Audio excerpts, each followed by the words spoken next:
일단 어르신들께 너무 감사하다는 인사드립니다.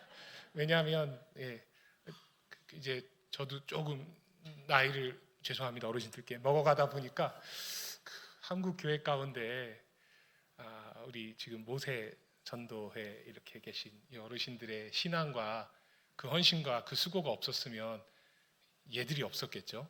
얘들아 니네는 특공대니? 난 주일 오후 예배 때 너희들 같은 애들이 이렇게 앞에 앉아 있으면 상당히 부담스러워. 왜냐하면 내가 니네들 또 어디 가니? 아빠 옆으로 갔잖아. 내가 니네들 간식을 사줄 거거든. 니네는 모여서 피자랑 치킨 먹어. 내가 목사한테 보내줄 거니까. 알았지?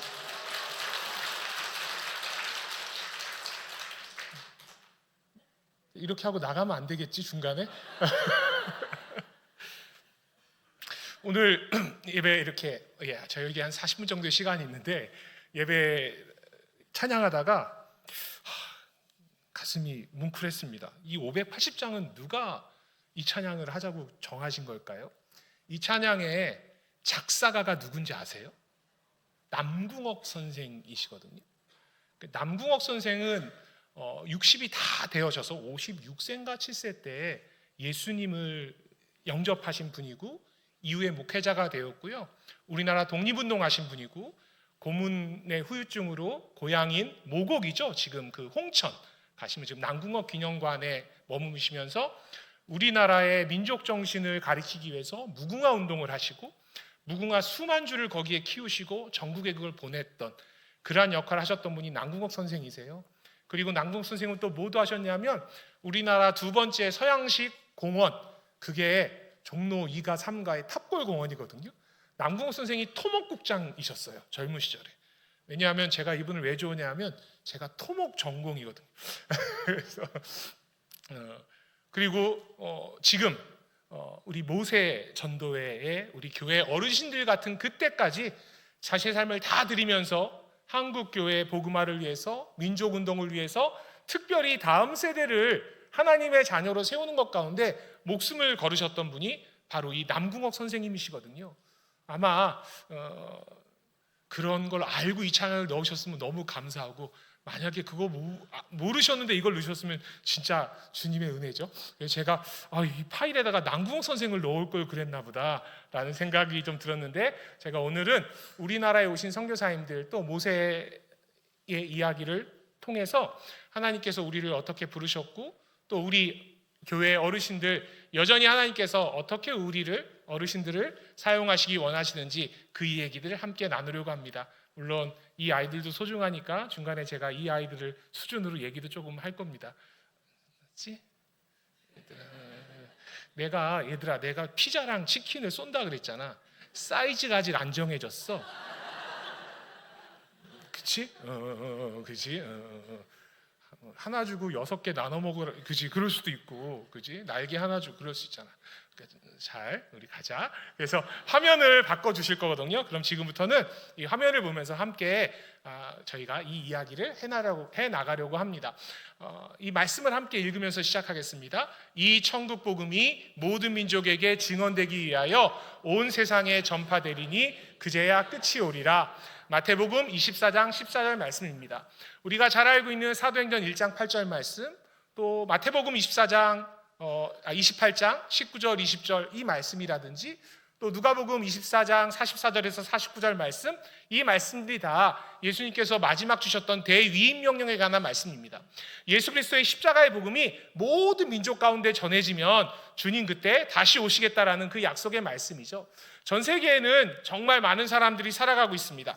한 장만 거기서 전 세계에는 정말 많은 사람들이 살아가고 있는데요. 야, 니네들이 퀴즈야? 얘들아, 전 세계 인구가 몇 억쯤 되는지 들어봤어? 몇 억쯤 되는 것 같아? 보세요, 얘네는 압니다. 장로님들, 권사님들 안 여쭤본 거는 우리는 여쭤보면 막 60억이요, 이러실 수 있는데 80억이라고 맞췄어요. 그러니까 이제 피차는 큰 거 한 판을 확보한 거야. 알았지? 야, 니 잘했다. 니네 잘해야 돼. 전 세계 인구가 80억 명 넘어가고 있습니다. 근데 여전히 예수님을 모르는 사람들이 살아가는데, 예수님의 예자도 한 번도 듣지 못한 사람들이요, 이 가까이에 있는 이단 이런 것들 말고요, 들어보지도 못한 사람들이 전 세계 인구에 여전히 20억 가까이가 있다라는 거예요. 그러니까 여기 지금 4분 앉아 계신데, 한 줄에 4분씩 거의 앉아 계신데, 이 한 줄에 한 분은 예수님을 한 번도 듣지 못하고 죽어가고 있다라는 거예요. 그들에게 누군가 가야 된다라는 거죠. 그 일을 위해서 하나님께서는 이 땅 가운데 예수님을 보내셨던 거예요. 그리고 예수님께서 십자가상에서 다 이루었다라고 말씀하시고 부활하신 이후에 우리에게 주신 대위임 명령이 마태복음 28장 19절 20절의 말씀이요, 너희 모든 민족에게 가서 그 복음을 전하라는 겁니다.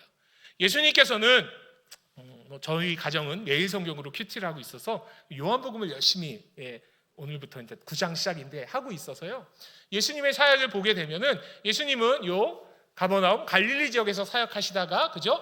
예루살렘 그리고 사마리아와 땅 끝까지, 예수님 당시에 예수님이 가셨던 지역을 말하는 겁니다. 끝까지 가서 복음 전하라는 그 명령을 우리에게 주셨던 거죠. 그리고 예수님 떠나시면서 이렇게 말씀하세요. 이 말씀은 마지막에 다시 한번 볼 건데요, 너무 중요한 말씀이고 우리가 암송하는 말씀이지 않습니까? 사도행전 1장 8절 말씀이요, 함께 암송해 보겠습니다. 보셔도 되고요. 오직 성령이 너희에게 임하시면 너희가 권능을 받고 예루살렘과 온 유대와 사마리아와 땅 끝까지 이르러 내 증인이 되라 하시니라. 증인이 되라고 말씀하시는 거예요. 아까 처음에 읽었던 24절에는, 마태복음 24장 14절에는 증언해야 된다라고 되어 있고요. 그러니까 복음을 들었던 증인들이 어딘가 가서 그 예수님의 십자가의 사랑을 전하는 거, 그게 증언하는 거거든요. 그 일이 땅끝까지 이루어져야 한다라고 우리에게 말씀하시는 거예요. 근데 그 일을 시작하기 위해서 예수님, 요한복음을 읽다 보니까 예수님이 그런 표현을 자주 쓰시더라고요. 아버지에게서 배운 것, 아버지에게서 본 것, 그러니까 그것을 당신이 행하신다라는 거예요.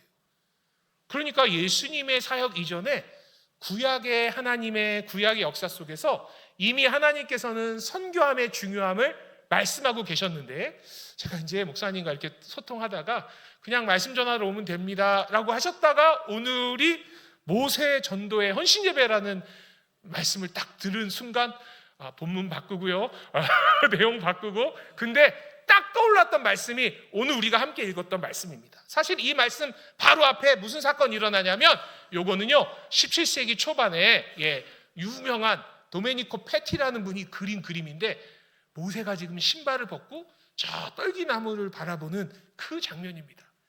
이 장면 이후에 하나님께서 지금 모세를 명령하여 부르시는 그때입니다. 80세가 되셨을 그때인 거죠. 그리고 이거는 최근에, 잘 모르시는 그림이고 최근에 유명한 지금 살아있는 화가 중에 헨리 테너라는 분이 이 그린 장면입니다. 그래서 모세가 저 멀리 떨기나무의 그 불꽃을 바라보면서 다가가는 모습을 그린 것 같아요. 그런데 오늘 우리가 읽은 성경 구절을 다시 한번 볼 건데요, 노란 글씨만 읽으시면 됩니다. 전체 다 보시지 않으셔도 돼요. 아이고 2개가 넘어갔죠. 함께 읽겠습니다. 보고 듣고 알고. 누가요? 하나님께서요. 하나님께서 이스라엘 백성의 그 아픔을, 고통을 보셨다는 거예요. 그리고 그 부르짖음을 들으셨다라는 거예요. 그래서 아셨다라는 거예요. 열방 가운데 하나님을 모르는 백성이 죽어가고 있다라는 것을 우리가 선교사님을 통해서 많은 기사나 여러 사건들을 통해 가지고 보고 듣고 알게 되면서 우리에게 긍휼한 마음이 생깁니다. 예수님의 사역을 보게 되면 예수께서 모든 도시와 마을을 두루 다니사 그들을 바라보시니 긍휼한 마음이 드셔서 가르치고 고치고 전파하는 일을 하시거든요. 보고 듣고 알고 하는 이 일들은 바로 하나님의 중요한 성품이셨고, 그 일을 누가 그대로 하냐면 예수님께서 그대로 하시는 거예요. 그리고 우리를 제자 삼으셨으니까 우리를 또한 보고 듣고 깨달아 알아서 주시는 긍휼한 마음 따라 그리스도의 사랑을 열방 가운데 증언하는 일이 필요하다라는 겁니다. 다 건너뛰고요. 그 다음은 이렇게 되어 있습니다. 다시 노란 글씨만 읽겠습니다. 너를 보내어 인도하여 내게 하리라. 내가 반드시 너와 함께 있으리라. 하나님께서 사람을 택하셔서 그 일을 행하시겠다는 거예요. 하나님은 능력이 있으시죠. 예수님이 뭐하러요? 하실 수 있어요. 근데 구약의 하나님이, 신약 예수님이 성령 시대의 말씀을 통해서 하나님께서 그 일을 우리에게 맡기셨다는 거예요. 우리에게 사명으로 주셨다는 겁니다. 그래서 우리를 보내시겠다는 거죠. 그리고 우리를 통해서 열방의 모든 백성들이 하나님을 알 수 있도록 하시겠다는 거예요. 근데 너희들이 스스로 못하잖아. 너희 힘으로는 안 돼. 내가 반드시 너와 함께 할 거야. 예수님이 공생의 시작 동안에 제자들과 함께 하시죠. 그리고 떠나시면서 제자들에게 말씀하시잖아요. 너희 잠깐 기다려라. 내가 누구를 보내주신다고요? 보혜사 성령을 너에게 보낼 거야. 그게 사도행전 1장 8절입니다. 그러면 그 보혜사 성령이 주는 권능으로 말미암아 네가 예루살렘과 온 유대와 사마리아와 땅끝까지 이르러 내 증인이 되라라는 말씀을 주시는 겁니다. 그러니까 구약의 하나님 때부터 지금 성령의 시대 이때까지 선교함에 있어서, 복음이 전해지는 것에 있어서 단 한 번도 하나님께서는 주도권을 다른 사람에게 준 적이 없습니다. 당신이 중심이 되셔서 그 일을 하시는 거고, 우리는 사명자로 그 도구가 되어서 일을 한다라는 거죠. 그래서 이 고대 근동에서 시작됐던 예수 그리스도의 십자가의 복음이 모든 민족 가운데 전해지는 게 선교의 역사이고요, 지금도 써내려가고 계시는 사도행전 29장의 말씀입니다. 그러면 우리나라에도 그러다가 복음이 들어오는 거죠. 제가 이 이야기는 아주 짧게 할 겁니다. 왜냐하면 저희가 곧 5월에 만나거든요. 제가 어마무시한 강사님들을 제가 다 섭외했습니다. 우리 이제 이 청바시 이거 하는 거 있지 않습니까?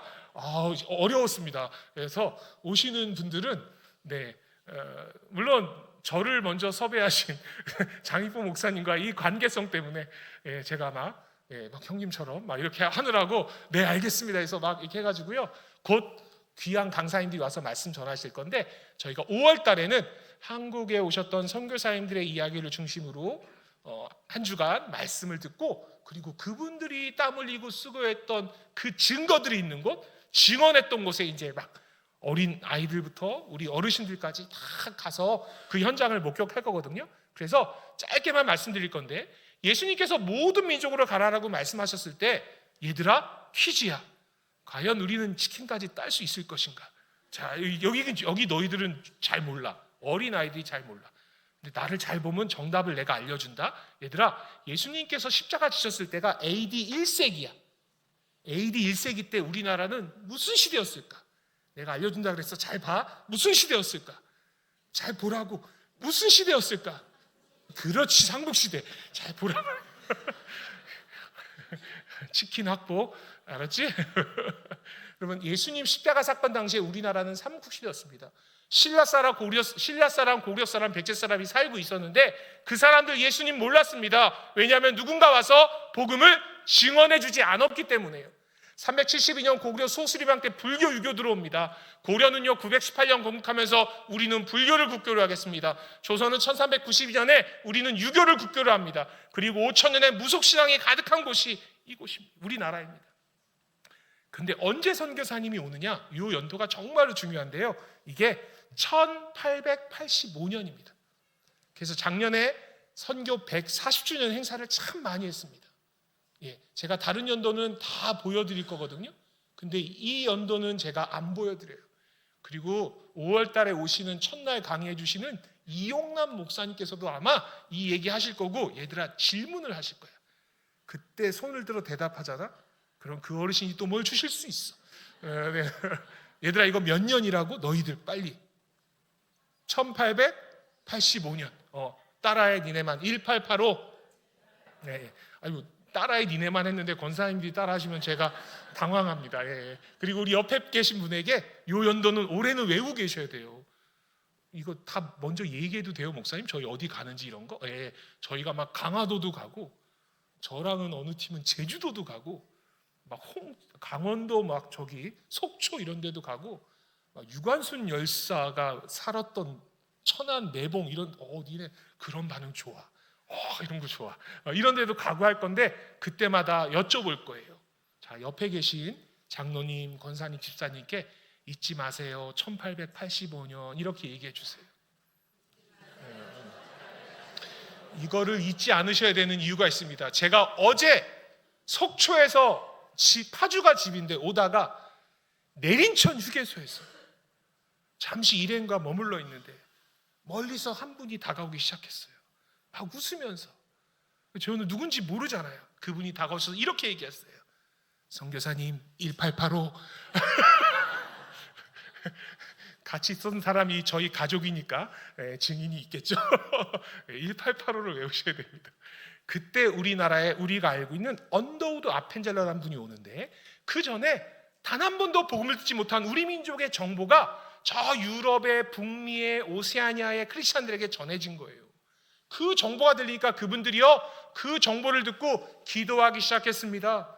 내게 주신 재정의 일부를 내어드리기 시작했어요. 그리고 자신의 삶을 선교지에서 살겠다고 결단하며 내어놓기 시작했어요. 그거를 선교의 정보에 반응했다라고 이야기합니다. 한 번만 따라해 주시겠어요? 선교의 시작은 정보에 반응하는 것입니다. 예, 그때 들렸던 정보가 이거예요. 얘들아, 마지막이야. 이제 너희들이 큰 소리를 읽을 거야. 자, 읽어. 같이. 죄송합니다. 아이들만요. 시작.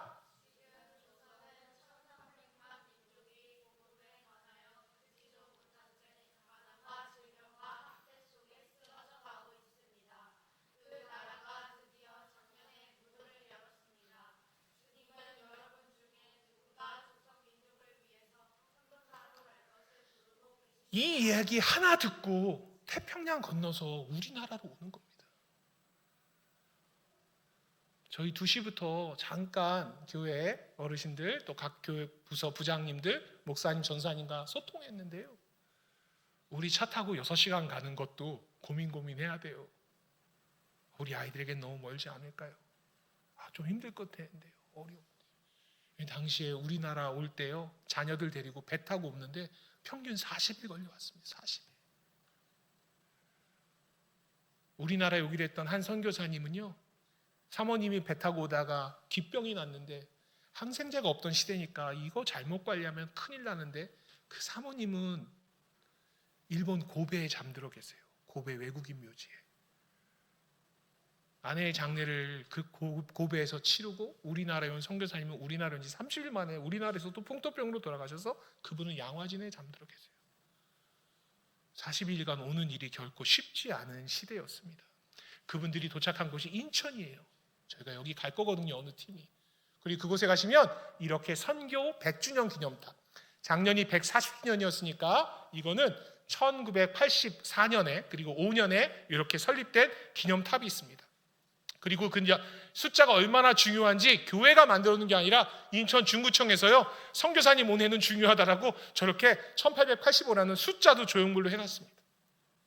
근데 이때 우리나라에 오셨던 선교사님들 맞아요. 젊은 분들이 많이 오죠. 20대 청년들이 많이 옵니다. 근데요 그 가운데 귀한 어르신들이 계셨어요.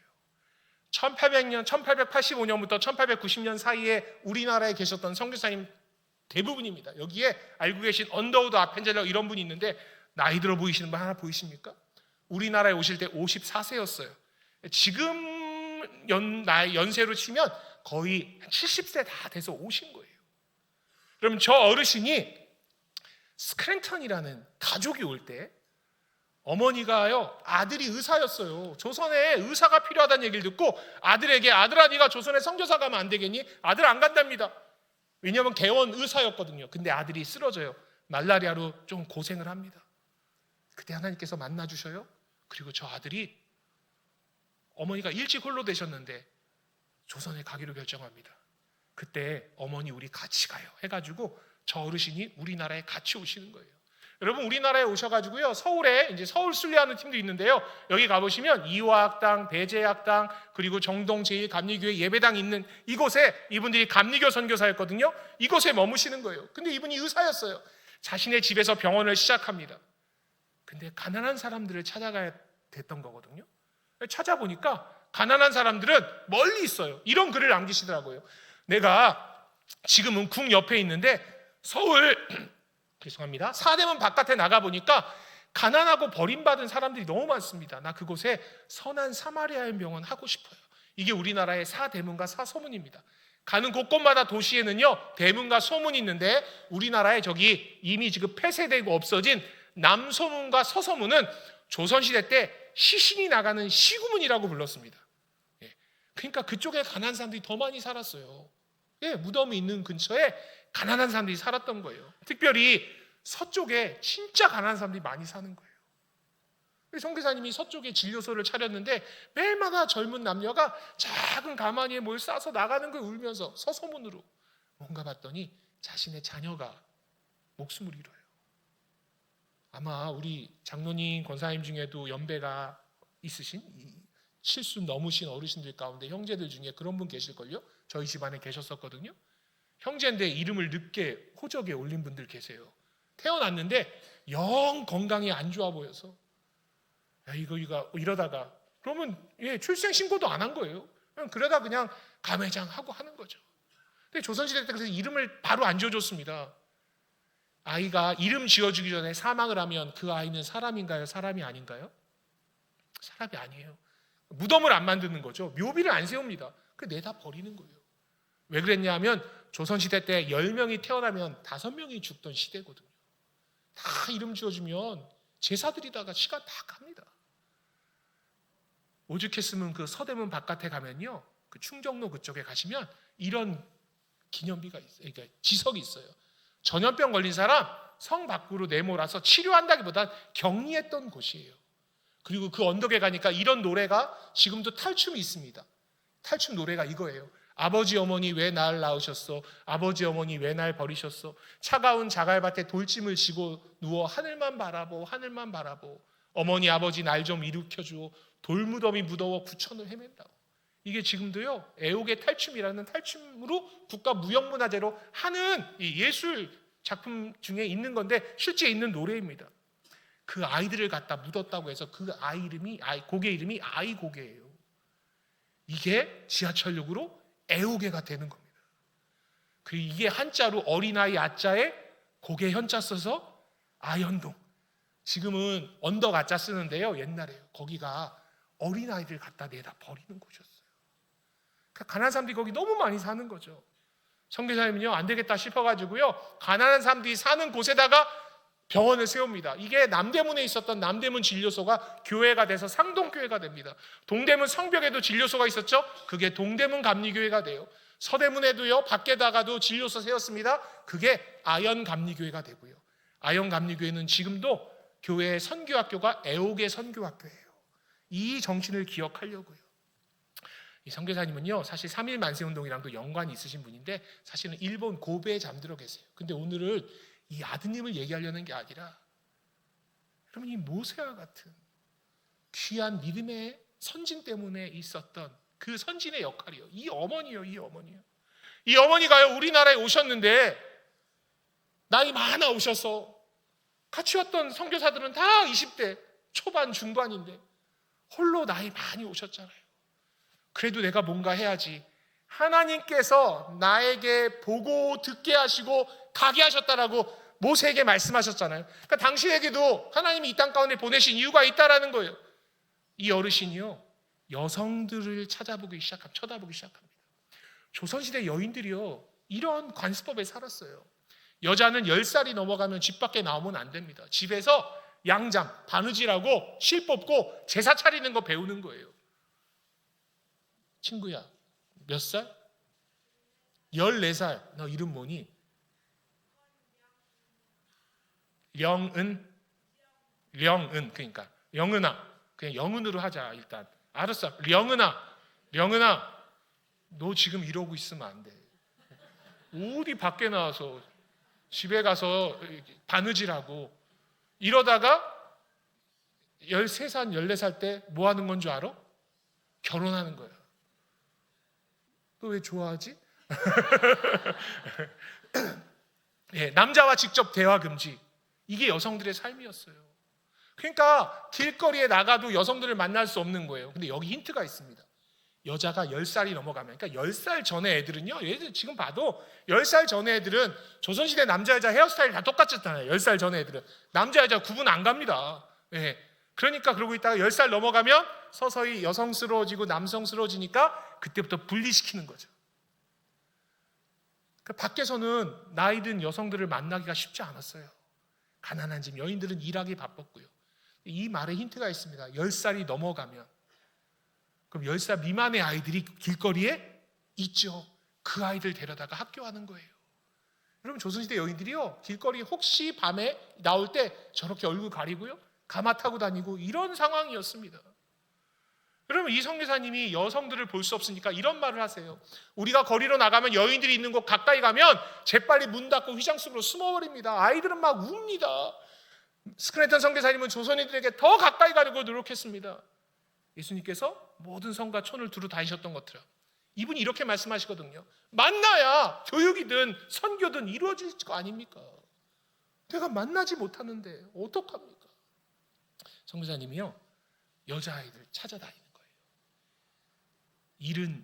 75세 전후가 다 되셔가지고 수원에다가 학교 하나를 지으세요.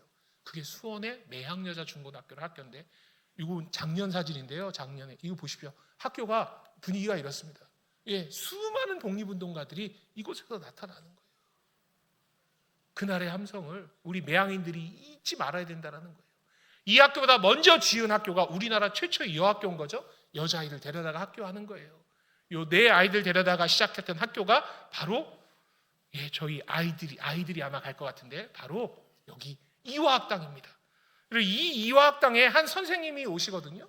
아이들 가르칠 때 앨리스 샤프라는 선교사님이 이화에 와서 가르쳤던 거예요. 여러분 보십시오. 1900년에 내한해서 1905년에 결혼했는데, 이분이 결혼한 분은요, 여기 이제 저게 샤프가 남편 성인데 이렇게 샤프라는 선교사님과 결혼하게 됐어요. 그래서 이 두 분과 결혼해가지고 신혼부부가 된 거예요. 그때 이 어른들이, 이분들이 결혼해서 어디로 가냐면 공주로 갑니다. 공주에 가시면 이렇게 선교사님이 살았던 집이 있습니다. 집이. 그 저기 지금은 못 들어가는데 제가 예전에 들어가 보니까 이렇게 공주 시대가 다 보입니다. 예. 여기서 신혼부부가 사역하면서 공주를 품고 복음 전했던 거예요. 근데 어느 날 그 1900년대 초반이죠. 예, 선교사님이 군산에서 집회 인도하고 집으로 오는 중간인데 아마 3월이었던 것 같아요. 지금 3월이 있지 않습니까? 오늘 3월 1일인데 요 주간이었던 것 같아요. 집으로 돌아오는 중간에 아마 쌀이 눈이 내린 것 같아요. 갑자기 좀 날씨가 꽃샘추위가 있었던 것 같습니다. 당시에 뭐 전기 1906년이니까 전기가 없던 시대니까 어찌하다가 보니까 작은 집이 하나 있는 거예요. 거기 들어가서 쉬어요. 근데 이분이 들어가서 쉬었던 집이요, 바로 이렇게 생긴 집이에요. 여기 지금 전국에 몇 개 남아있는 걸 가서 찍은 건데 이게 곶집이라고 하죠. 상여집이요. 그 동네마다 상여를 보관하는 게 한 3-4개가 있는 거예요. 개인이 못하니까 마을 단위로 만들어 놓고, 근데 선교사님이 저 집에 가서 하루를 묵었는데 그 마을에서 그 주간에 장티푸스로 목숨을 잃은 사람의 장례를 치르고 상여를 넣는 거예요. 선생님, 장티푸스에 감염되세요. 고열에 시달리며 집으로 돌아왔는데 선교사님 돌아온 그 주간에 3월 15일 날 이분 순직하십니다. 결혼한 지 1년 만에요. 신혼부부가. 이분을 묻습니다. 공주에 가시면 영명중고등학교 뒤편에 선교사님 묘지가 저렇게 있습니다. 여기 선교사님 사모님 너무너무 힘드셨어요. 그리고 선교부에서도 이분을 강제 소환합니다.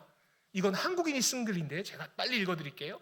사이리시 부인이 학교 운영을 내려놓고 공주를 떠나던 날, 이별의 슬픔 위에 남편을 잃고 자신의 소망을 버리고 떠나는 부인의 모습이 너무 애처로워 떠나는 선교사님도 보는 조선인들도 같이 울었다는 거예요. 조선인의 눈에도 그 선교사님이 자신의 소망을 내려놓고 가는 것처럼 보였다는 거예요. 얼마나 힘드셨을까요? 선교사님 3년 만에 다시 우리나라에 들어오십니다. 그래가지고요, 학교를 충청도 지역에 학교를 세우기 시작합니다. 그리고 전도하러 열심히 다녀요. 이런 꼬마 아이들 전도하러 다니는 거예요. 다음 세대를 세우기 위해서. 어느 날 한 여자아이가 14살, 12살짜리 꼬마 아이가 너무 청량한 거예요. 여러분, 그 아이를요, 믿는 집안이었는데 성산에 가가지고 어머님, 성도님, 이 아이를 제게 맡겨주세요. 제가 공부시킬게요. 여러분, 그 아이가 이렇게 생겼는데 그 아이를 공주의 영명학교에 데려와요. 그 아이가 유관순 열사예요. 유관순 열사는 사에리시 선교사님의 양딸로 자랍니다. 여러분, 선교사님의 책에 보면 이 아이 아침마다 묵상할 때 뭘로 묵상하는 줄 아세요? 에스더서를 가리켜요. 이스라엘이 회복돼서 바벨론 뉴스라고 하죠. 예루살렘으로 돌아오는 그런 것들 말씀 묵상하면서 이 아이가 이 나라를 사랑할 수 있는 마음을 키워주시는 거예요. 그 학교가 2년제 짧은 학교니까 똑똑하니까 서울로 유학 보내죠. 이 아이가 유학 옵니다. 이게 서울의 이화학당에서 찍은 사진이에요. 그리고 1919년에 3.1 만세운동을 목격합니다. 여러분, 그때 이 3.1 만세운동을 외칠 때 선교사님이요, 나가면 이 아이들이 다치니까, 일본 경찰한테 잡혀가니까 막으셨대요. 교문 앞에, 교문이 크게 넓지 않거든요. 거기 누워버리신 거예요. 니네 나가면 안 돼. 그때 어디로 넘어가는 줄 아세요? 여러분, 학교 담을 넘습니다. 우리나라 여고생 애들이 담 넘는 뿌리가 어디 있는지 알아야 되는데, 이게 만세운동 하려고 넘어갔던 담인데 요새는 막 그렇게 만세운동해요. 학교는 휴교령이 내려지죠. 그리고 고향 병천으로 돌아오는 거예요. 그리고 그곳에서 음력 3월 1일이 당시 4월 1일이었거든요. 아우네장터에서 만세운동하죠. 그때 아버지와 어머니가 다 일본 총칼에 돌아가시고 유관순 열사 오빠 유성이 감옥에 옥고를 치르고, 결국 이 아이는요, 일본 경찰이 그냥 너희 녀석 잘못했다고 해 하고 내보내려고 했는데 원체 기세가 당당하니까요, 흠씬 맞고 당시 서대문 형무소로 보냅니다. 영화 한거란 영화가 있거든요. 1920년 3월 1일 이야기죠. 옥중에서 다시 만세운동을 합니다. 유관순 열사는 만으로 17 나이 때 일본 법정에 서서 이렇게 얘기하죠. 내가 바칠 내 목숨이 한 개뿐인 것이 억울하지 하나도 억울하지 않다. 여러분, 이 아이가, 이 소녀가 하나님의 자녀가 되는 것 가운데 스크랜턴 선교사님의 헌신, 모세의 연배 때 오셔서 복음 전하고 학교 서주셨던 분이에요. 그리고 사이리시 선교사님이 남편 잃고 돌아와서 또 우리나라에서 다음 세대를 세우는 일을 감당합니다. 여러분, 이때 당시에 이게 서울역 앞에, 지금 대한문 광장에 만세운동 하는 거고요. 이 사진을 찍은 분이 있어요. 그리고 이거는 우리가 잘 아는 제암리 수촌리 일본의 만행, 1919년 4월 달에 일어났던 4월 첫째 주간에였던 그 만행의 현장을 사진으로 찍습니다. 이걸 찍으신 선교사님이 계세요. 이분이요, 모세 연배 때 어떤 일을 하셨는지 잘 보십시오. 이분 청년 때 옵니다. 근데요, 이분이요, 그 수원에 사진 찍으러 열차 타고 갔을 거 아닙니까? 4월 첫째 주간에. 이분이 찍은 게 4월 17일로 제가 기억하는데, 열차 타고 돌아오는 중간에 열차 안에서 한 신사를 만나요. 그 신사가 이야기하는 거예요. 조선인인데 제복을 입고 있었어요. 내가 예수 믿고 싶은데 어떻게 하면 좋겠냐고. 여러분, 이때 이 선교사님이 어떻게 얘기하는 줄 아십니까? 선생의 경우는 2천만 국민 앞에 진심으로 사과한 후에야 하나님 믿을 수 있습니다 하고 역한으로 가버렸어요. 왜냐하면 그거 물어보는 사람이 누군지 알았거든요. 그 사람이 누구냐면 이완용이었어요. 그 현장을 발생 있게 한 사람이니 자신은 그게 너무 싫었던 거예요. 이완용 씨는요, 백작이 되고 싶었어요. 일본이 프랑스랑 이탈리아, 유럽에 자기를 가져왔거든요. 그래서 공작, 후작, 백작, 주작, 남작 이건데, 백작쯤 되면은 한 차관쯤 되는 겁니다. 이게 우리나라에 후작된 사람 몇 명 있고요. 이완용 씨도 마지막에 후작 자기를 받지만 백작 된다는 건 엄청 요주의 핵심 인물이 되는 겁니다. 사람들이요, 이완용 씨를 손가락질 놀릴 때 저놈 저거 백작질 한다고 놀렸어요. 같은 민족 힘들게 하고 하니까. 그 백작이란 말이 프랑스 말로, 이탈리아 말로 꽁대예요. 이게 한국말로 발음하면 꼰대예요.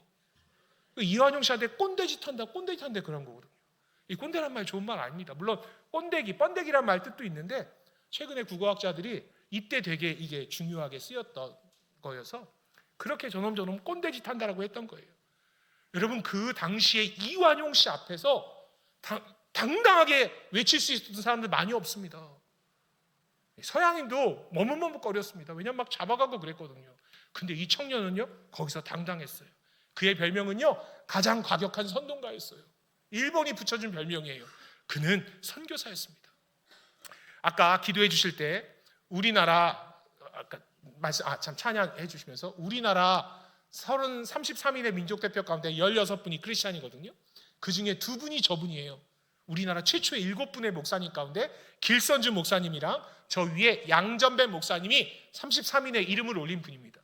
근데 우리는 34번째 민족 대표를 모릅니다. 바로 이분이 34번째 민족 대표예요. 아까 이완용 씨 앞에서 외쳤던 분이에요. 이분요 카나다 토론토 의대 다녔어요. 근데 대학교 1학년 때 열병에 시달립니다. 그리고 일주일간 앓고 일어났는데 그때부터 오른쪽 다리랑 왼손이 움직이지 않았어요. 당시 백신이 없으니까 20살 때 소아마비가 왔어요. 평생 장애를 갖고 삽니다. 근데 우리나라에 사역했던 에비시나 의료 선교사가 편지 보내는 거예요. 스코필드라는 분인데, 선교사님 한국에 와가지고 좀 젊은이들에게 공부 좀 가르쳐 주라고, 세균학 가르치고 세포학 가르치고 이런 교수가 좀 필요합니다. 이분이요 바로 반응합니다. 아까 우리가 함께 읽었던 게 선교의 시작은 정보에 대한 반응이라고 말씀드렸잖아요. 그래요, 그럼 내가 가겠습니다. 여러분, 이분이 우리나라에 오시는 거예요. 그리고 자신의 이름을 스스로 지어요.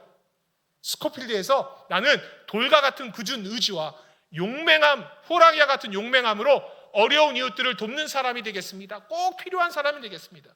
그래서 돌과 같은 굳은 의지, 석, 호랑이와 같은 용맹함, 호, 꼭 필요한 사람이 되겠습니다. 필, 그래서 이분이 서코필이라는 이름으로 살아갑니다. 여러분, 이분 세브란스 의전에서 교수로 가르칩니다. 저 뒤에 계시죠. 근데 1919년 2월 마지막 주 주간에 한 청년이 찾아옵니다. 이 청년은 민족 대표 33인의 청년 대표였던 이갑성 선생이거든요. 대구 출신이고요. 찾아온 거예요. 이렇게 얘기합니다. 선생님, 우리가 다음 주에 뭔가를 합니다. 만세운동을 하려고 합니다. 근데 그 만세운동의 현장을 누군가 기록으로 남겨놔야 됩니다. 그거 선생님이 좀 해주십시오. 제가 곰곰이 생각해봤어요. 만약 제가 이갑성 씨라면 저는 서코필 선교사님 안 찾아갈 것 같습니다. 왜요? 그분은 한쪽 다리와 한쪽 팔이 불편하신 분이에요. 근데 그분을 찾아갈 수밖에 없었어요. 정말 중요한 나라의 기밀사항이잖아요. 이걸 믿고 말할 수 있는 분이 바로 34번째 민족 대표라는 별명을 갖고 계신 스코필드 박사였습니다. 여러분, 이 선교사님이 그렇게 만세운동의 현장 사진을 이분이 다 찍은 겁니다. 이것도요.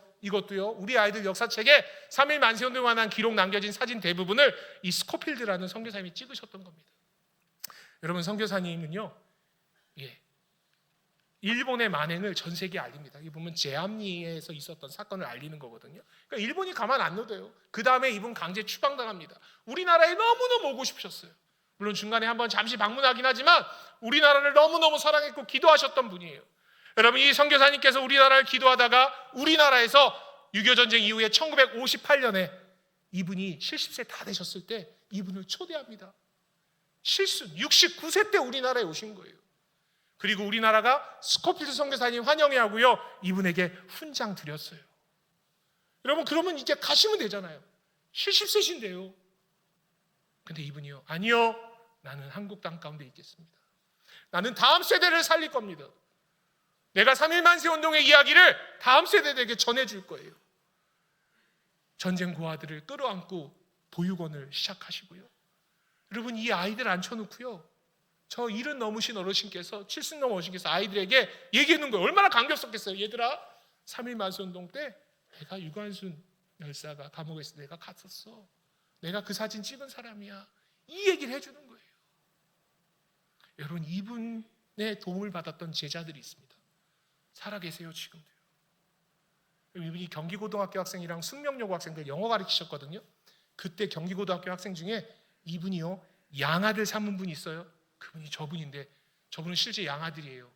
저분이 지금 스코필드 재단 이사장이신 정운찬 국무총리가 이 선교사님의 기도와 돌봄으로 공부했던 사람입니다. 그리고 바로 아래에 있는 저분은 누군지 아세요? 저분은 우리나라 민주화운동 하셨던 김근태 의원이에요. 정운찬 총리와 김근태 의원이 이 선교사님의 자녀로 모세의 그 연배 때 다음 세대를 가리키고 품어 안았던 선교사님이신 거죠.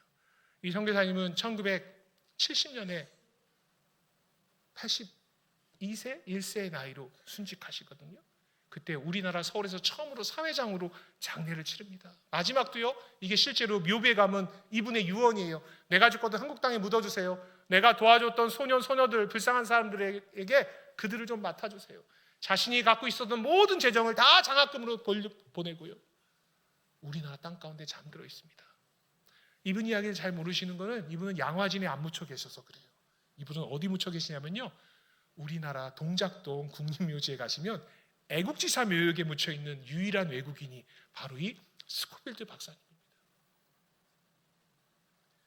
이 땅의 백성들의 눈물을 봤어요. 울부짖음을 들었어요. 성령 하나님께서 보내시는 그 명령 따라서 이 땅 가운데 와서 자신의 삶을 다 드렸던 너무 멋진 이 시대의 모세와 같은 어르신으로 사셨던 분이 스코필드 박사님입니다. 근데요, 이 애국지사 묘역 옆에 가면요, 여기 참 많은 분들이 있는데 제가 좋아하는 한 어르신이 계세요. 강우규 선생인데 이분은 뭐 만든지 아세요? 노인동맹단이라는 걸 물론 만드신 건 아니죠. 함께 하십니다. 노인동맹단.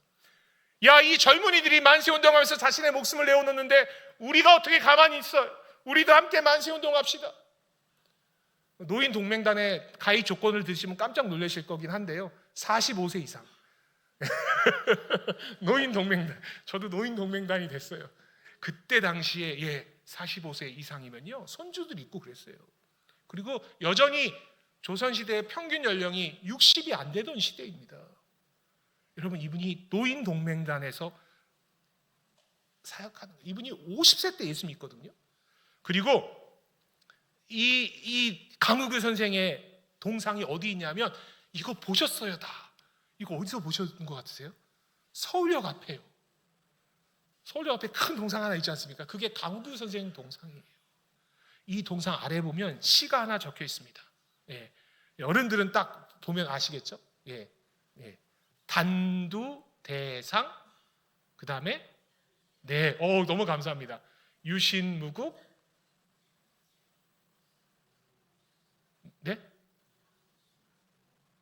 기무 감상. 이게 무슨 뜻이냐면요, 이분이 단두대에서 돌아가세요. 만세운동 하시고, 사실은 서울역에 왜 동상이 있냐면 3.1 만세운동 때문에 2대 일본 총리가 쫓겨나거든요. 3.1 만세운동 관리를 못해서. 그리고 이제 오는 게 사이토라는 총리가 올 때 이분이 거기서 폭탄을 던졌거든요. 그래서 강우규 선생의 60세가 넘으셨을 때였습니다. 동상이 거기 있습니다. 이분이 9월 달에 1919년 9월 달에 서대문 형무소에서 교수형으로 돌아가세요. 그때 이분이 마지막에 했던 그 시입니다. 이게 단두대에 올라서니 오히려 봄바람이 감도는구나. 내가 오히려 지금 이곳에서 독립을 꿈꿀 수 있다라는 희망을 이야기하는 겁니다. 몸은 있으나 나라가 없으니 어찌 감회가 없으리요. 내 나라 찾는 것 가운데 내가 함께 했으면 좋겠다. 이 명령하십니다. 그리고 아들에게 유언처럼 편지 한 통 보내는데요, 거기 있는 구절이 이거예요. 이게 이제 많이 역사를 좋아하시는 분들이 이걸 듣는데요, 이분이 이렇게 얘기해요. 내가 죽어서 청년들의 가슴에 조그만 충격이라도 줄 수 있다면 그것은 무엇보다도 귀중한 일이다. 여기서 끝나면 안 되거든요. 이 뒤가 있어요. 나의 이 이야기를, 나의 이 삶을 교회 가운데 전해주세요. 학교 가운데 좀 전해주십시오. 다음 세대가 이 일을 감당해야 됩니다. 이 메시지를 전했던 분이 70이 넘으신 강우규 선생이었습니다. 아까 찬송했던 남궁옥 선생님도 마찬가지고요. 이 땅 가운데 젊은 선교사들이 많이 왔죠. 근데 그들의 그 노년까지 다음 세대를 품고 그들을 하나님의 자녀로 세웠던 귀한 역사들이 남겨져 있습니다. 말씀을 맺으려고 합니다. 순교자의 피는 교회의 초석이 된다라고 터툴리안이 이야기했는데요, 이 순교자라는 단어가 영어로 마더라는 단어인데 이 단어가 어디서 온가 봤더니 마르티스라는 단어에서 옵니다. 이거 아까 우리가 처음에 읽었던 증인이란 단어거든요. 순교자가 될 수 있는 조건 가운데 하나는 그 복음에 대한 선명한 증거가 내 안에 있어야 순교자의 삶을 산다라는 겁니다. 이 땅 가운데 수많은 순교자의 삶을 보십시오.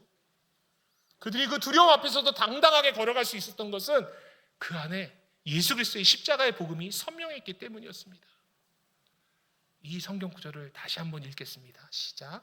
오직 성령이 너희에게 임하시면 너희가 권능을 받고 예루살렘과 온 유대와 사마리아와 땅끝까지 이르러 내 증인이 되리라 하시니라. 우리가 열방 가운데 가서 복음을 전할 수 있는 이유는 우리가 복음의 증인이기 때문입니다. 우리가 열방 가운데 가서 내 생명을 내어놓을 수 있는 이유는 성령 하나님께서 우리와 함께 하심으로 우리의 삶 가운데 선명한 복음의 증거들로 채워주시기 때문에 우리가 그 길을 갈 수 있습니다. 오늘 우리가 함께 읽었던 성경 구절이죠. 내가 반드시 너와 함께 있으리라.